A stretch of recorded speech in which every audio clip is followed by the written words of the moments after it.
There's obviously no shortage of discussion about Martin Scorsese's Taxi Driver. The film, at its core, is a Vietnam veteran's return to society in what many consider to be New York City's dark age. The film's protagonist, Travis Bickle, feels extremely isolated and unfamiliar with the world he has come home to. Traditionally, Hollywood's depiction of loners stayed within the confines of the rebellious Western hero, a loner by name only, whose morals were always as clear as their aim. Other characters in this category can typically be found in classic noir films, morally ambiguous detectives trying to solve a case for the common good, using any means necessary. These men always revel in their lifestyle. They have foregone the constraints of society in favor of freedom. They are happiest working alone and are content within themselves. Essentially, they know who they are. These traits distinguish them as the anti-hero. Travis, on the other hand, is a loner who wishes to fit in, but is fundamentally incapable of doing so.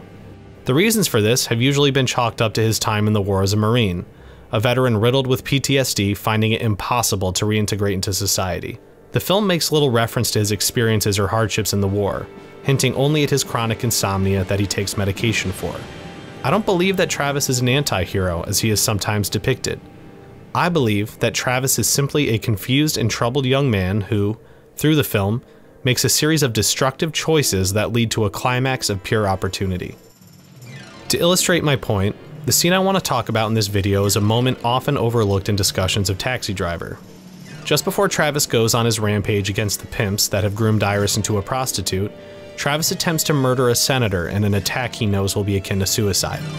His target, Senator Palantine, has been an almost godlike figure throughout the course of the movie.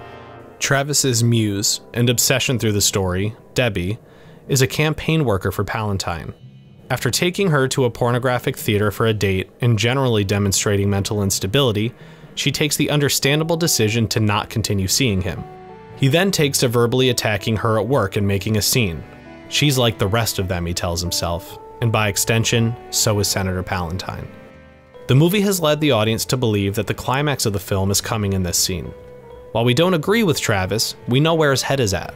He has seemingly concentrated all of the negativity of the city and his loneliness, as well as the coldness he feels in its people, into this singular figure. He isn't shooting the senator, he's shooting Debbie's rejection. He's shooting all the sleazy monsters that crawl into the back of his cab.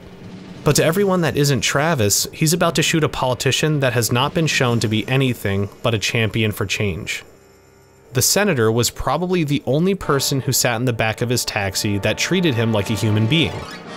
But because of Travis's failures as a man and a member of society, Palantine is deemed unfit to live.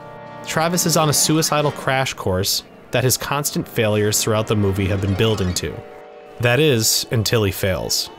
He is caught immediately, and rather than blazing his way through Secret Service to be the martyr he desperately wants to be, finally giving him purpose, he runs. All expectations from Travis, as well as the audience, are thrown out the window. It's a climax that is expected, but never happens. Travis then goes from being the assassin of a seemingly good-natured senator to a hero overnight. Stuck on this. He is a beacon to those frustrated with the evils of 1970s New York. Someone who just did what everybody wishes they could do when they see a pimp put a 12-year-old girl in a taxi cab, or a man holding a store clerk at gunpoint. He's righteous, a lone ranger with questionable morals, but he gets the job done and everyone is happy about that. These only feed the delusions in Travis's mind, conjuring what I believe to be the hallucination of Debbie in his back seat as the film comes to a close. I also came to feel that even Bernard Herrmann's score for the film, with its traditional noir style, is simply what Travis must hear in his head when he imagines himself, the lone gunman patrolling the dark streets at night, cleaning the grime away. These consistent delusions that plague him throughout the movie, the coldness of Debbie, the evil senator, a festering city that he wants to be flushed away, demonstrate that Travis is a deeply disturbed man that did a heroic deed purely out of convenience. Don't get me wrong, New York was absolutely a terrible place in this time, and the world is definitely a better place without the people he killed in the climax. But Travis sure wasn't going to kill the sex traffickers first like your typical Hollywood anti-hero. Where Travis truly differs from the heroes mentioned earlier in this video is he has no code.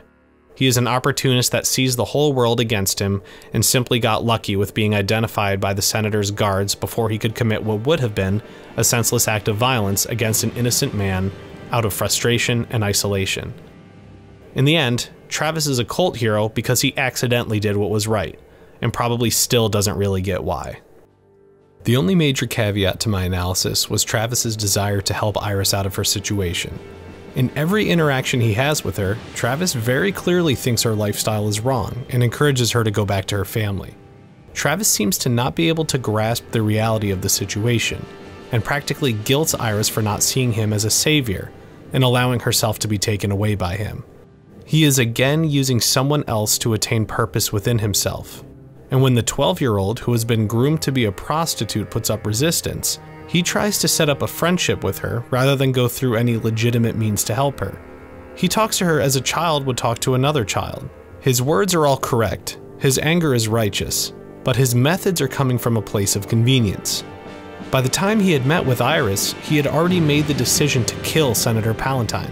Leaving money for Iris was mostly just a way for him to validate himself and do what he saw as his life's true mission. With Iris, we really do get to see the best of Travis. But unfortunately, we still don't know where that's coming from. This scene alone is what separates Travis from a character like Paul Kersey, as it illuminates the chaos in Travis's actions. He is a ticking time bomb that will eventually lash out again.